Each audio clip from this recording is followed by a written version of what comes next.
You know that incredibly strange, totally disorienting feeling when the power suddenly goes out in your house late at night? Oh, yeah, it's the worst. Right. You are standing in your own living room, like a place you know perfectly well. You've probably walked through it 1,000 times. Mhm.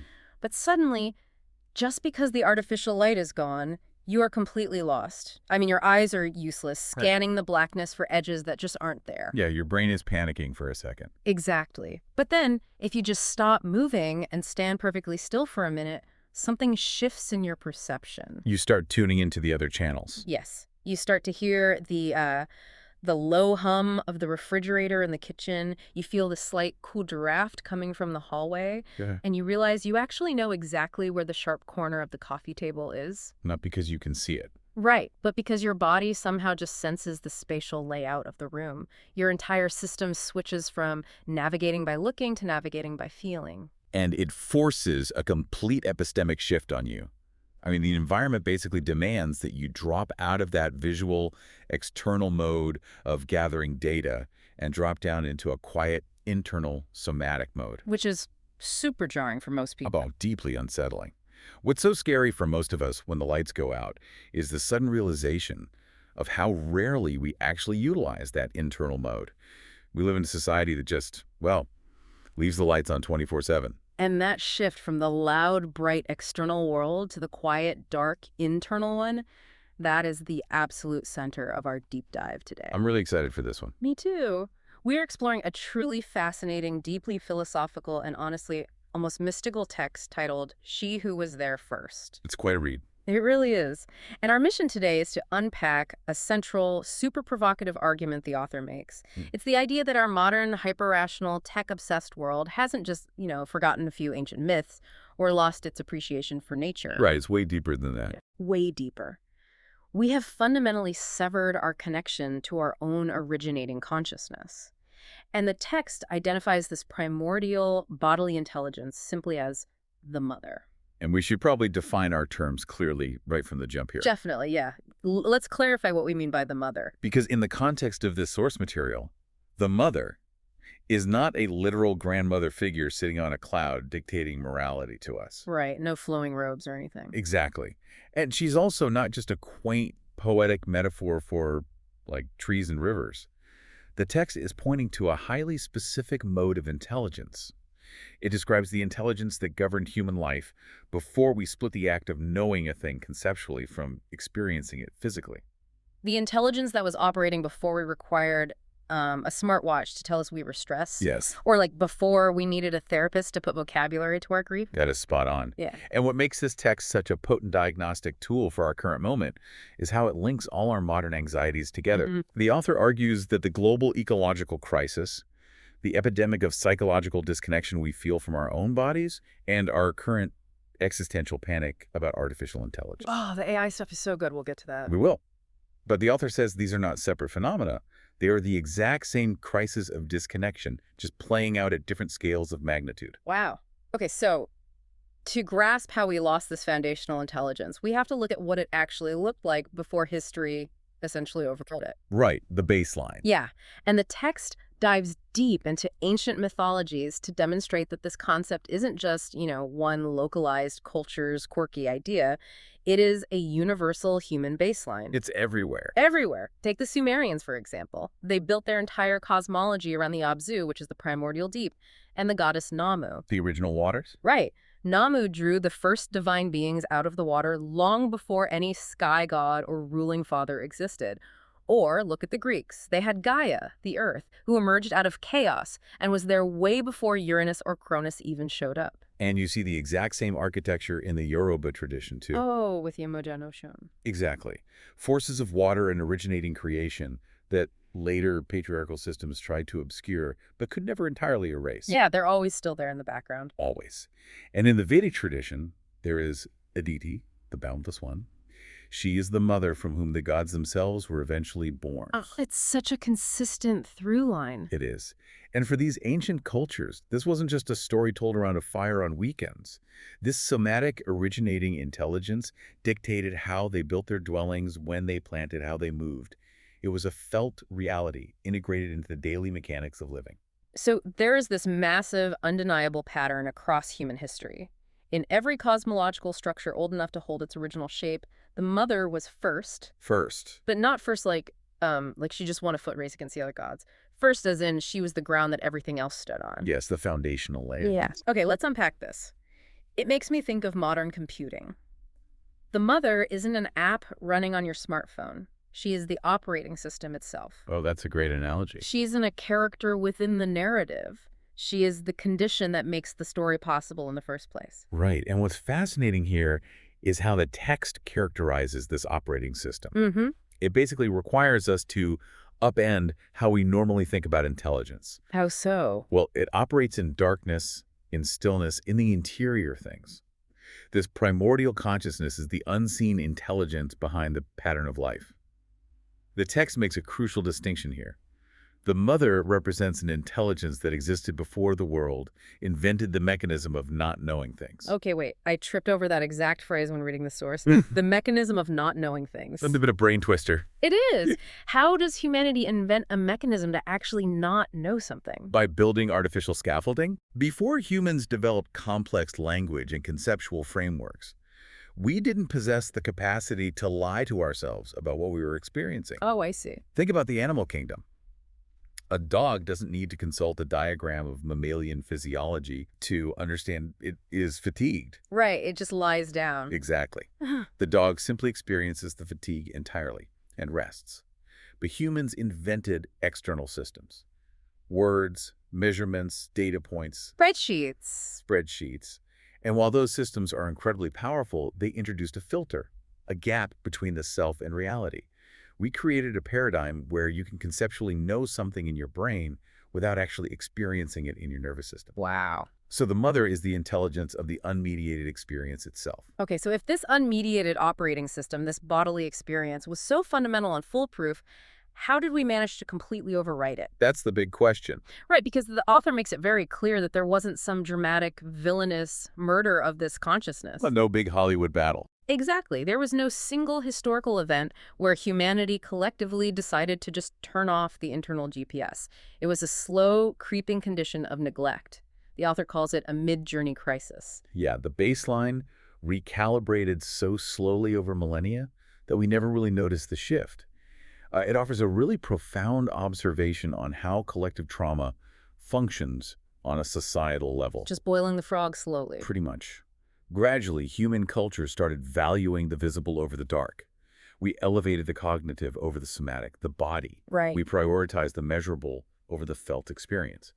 And so left brain dominance, logic, and external manipulation became the absolute pinnacle of human achievement. Okay, but wait, I have to challenge the text's premise here a little bit because it borders on being anti-intellectual. I can see why you'd say that. I mean, humanity's cognitive development gave us germ theory, structural engineering, and modern medicine that saves millions of lives. So is the author implying that left brain rationality is inherently evil? Because that feels incredibly reductive to me. And that's a really fair pushback. But the text actually explicitly rejects the idea that rationality is evil. What, us? Yes, the world we built is not inherently malicious. We developed extraordinary tools and profound capacities for abstraction. The tragedy the text points out is not the creation of these tools. Okay. The tragedy is that these external tools became a monopoly. They became our only navigation system. We built magnificent structures on top of the ground, and then we became so obsessed with the architecture that we completely forgot to acknowledge the ground supporting it. We fell so in love with the flashlight that we forgot how to navigate the room when the batteries die. Exactly. That is perfectly put. And the text actually links that exact feeling of running on fumes to the ancient Inanna myth cycle. Oh, I love that myth. It's so relevant.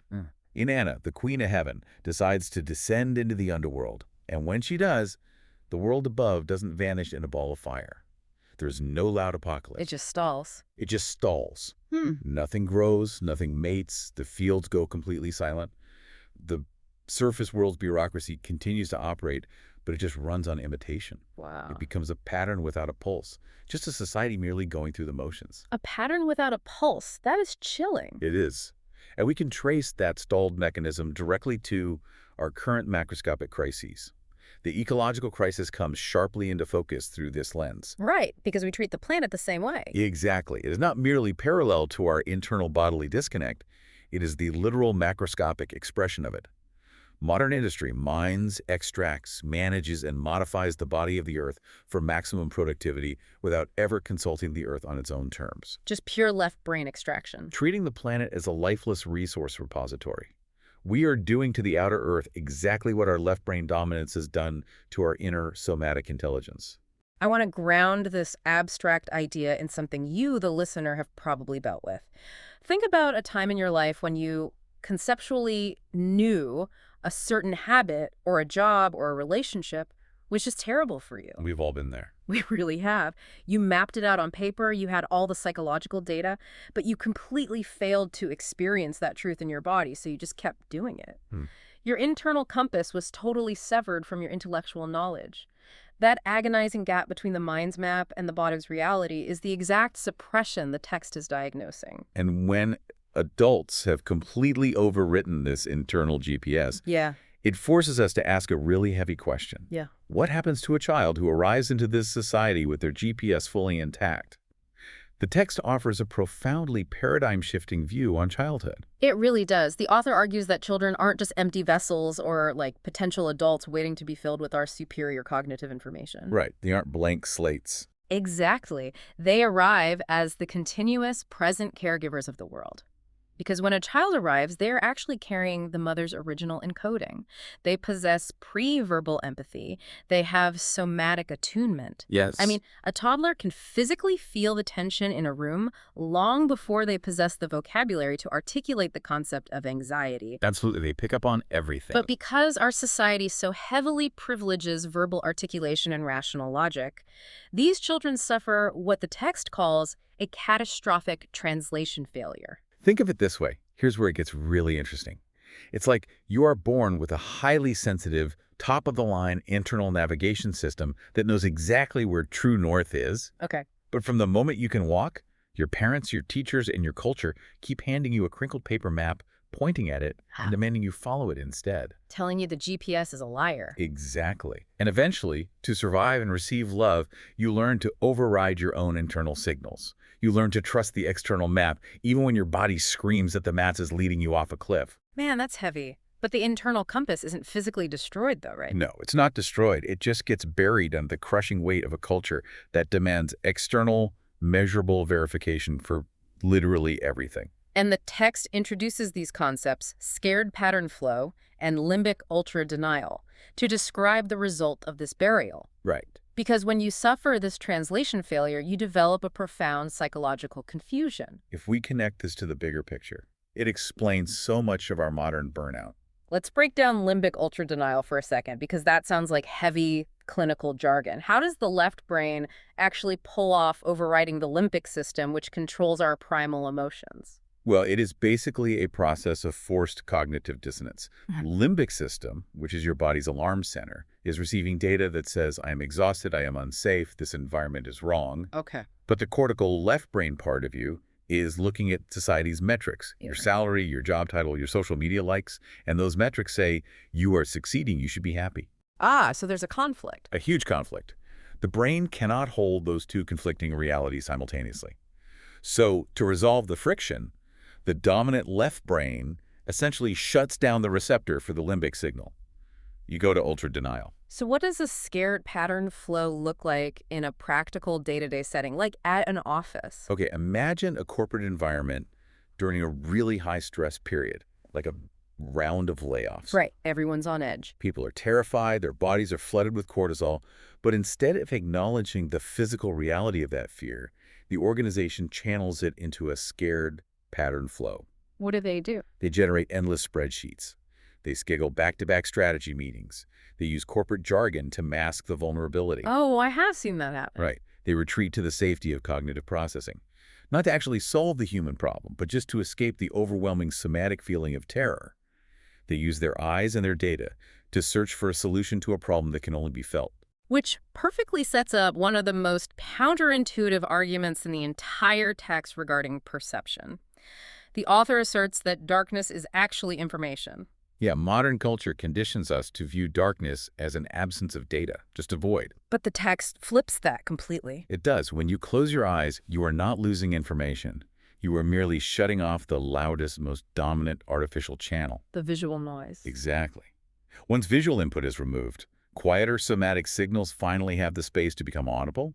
Signals like proprioception, which is your body's unconscious awareness of its position in space, Right. or interoception, which is your ability to perceive internal sensations like your heartbeat or digestion. And the text uses the example of how visually impaired people often navigate using a highly attuned somatic intelligence.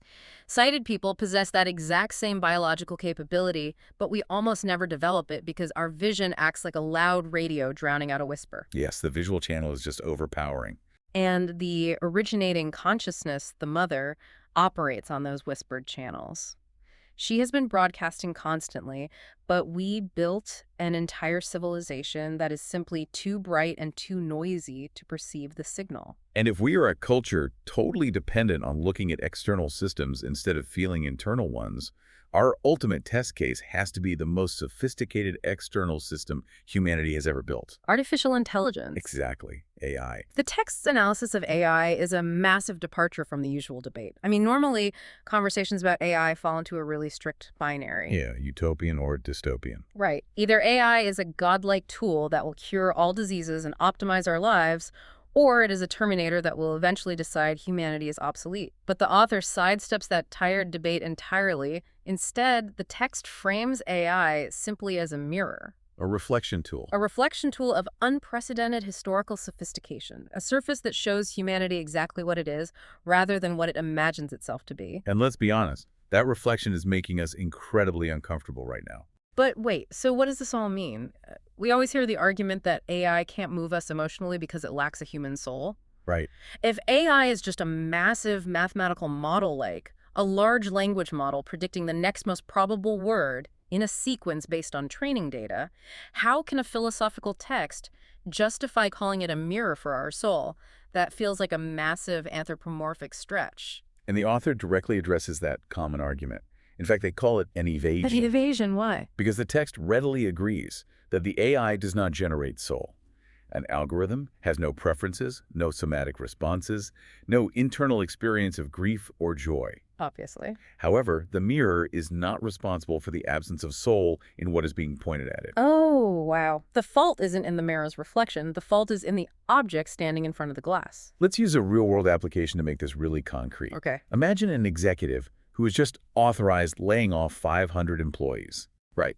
Now, instead of sitting with the uncomfortable somatic reality of that action, the guilt, the heavy feeling in their chest, the executive opens ChatGPT and asks it to generate a corporate apology email. Oh, geez. The executive inputs fear of litigation, avoidance of genuine grief, and a desire to maintain public relations.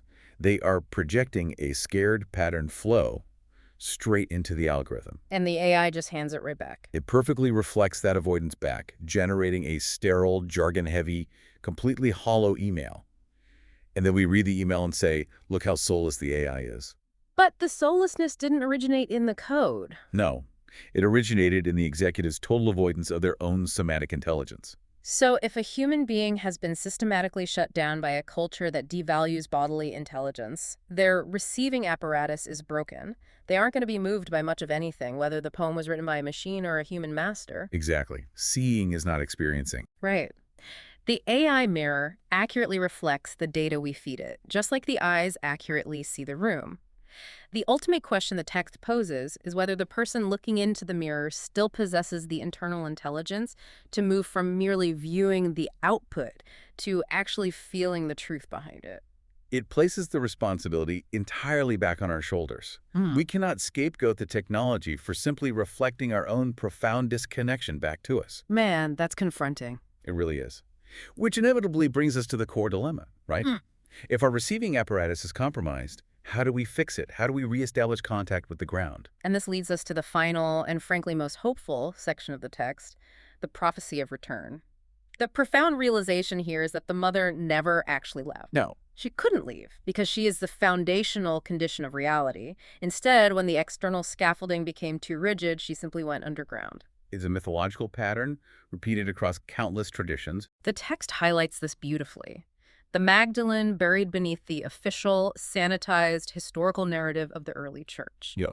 Morgan Le Fay retreating across the water to the hidden Isle of Avalon as Camelot falls to rigid rules and betrayal. Inanna shedding her royal garments to descend into the underworld. It's all the same story. The primordial intelligence always retreats to the dark interior spaces where it cannot be managed or extracted by the external systems that tried to conquer it. She is hiding right now in our own somatic signals. She is present in the inexplicable grief we feel for a fading ecosystem. She is the tension in your jaw during a meaningless meeting. Yes. Because she never truly departed, the concept of the return is wildly different from what our left brain logic expects.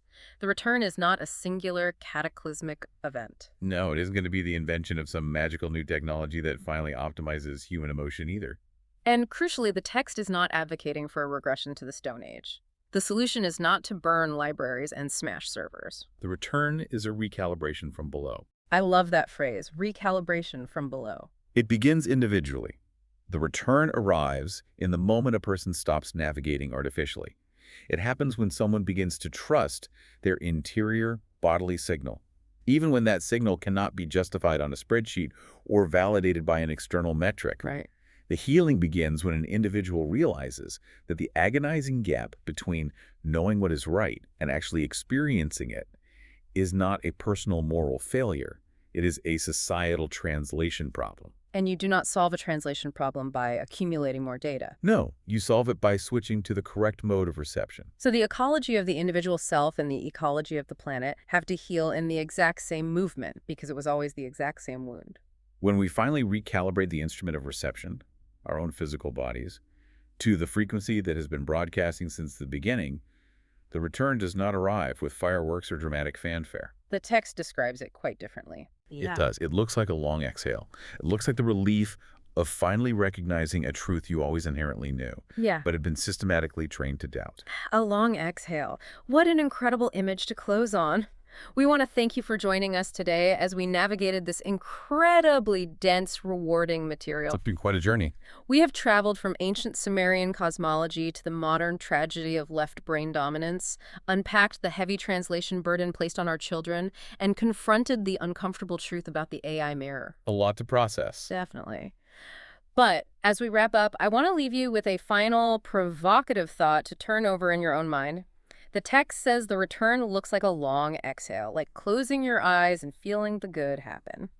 So later today, when you finally turn off your screens and the room goes completely dark, I want you to ask yourself, in that moment of sensory deprivation, when the artificial light is gone, what is the very first thing your body is trying to tell you that your eyes were talking over?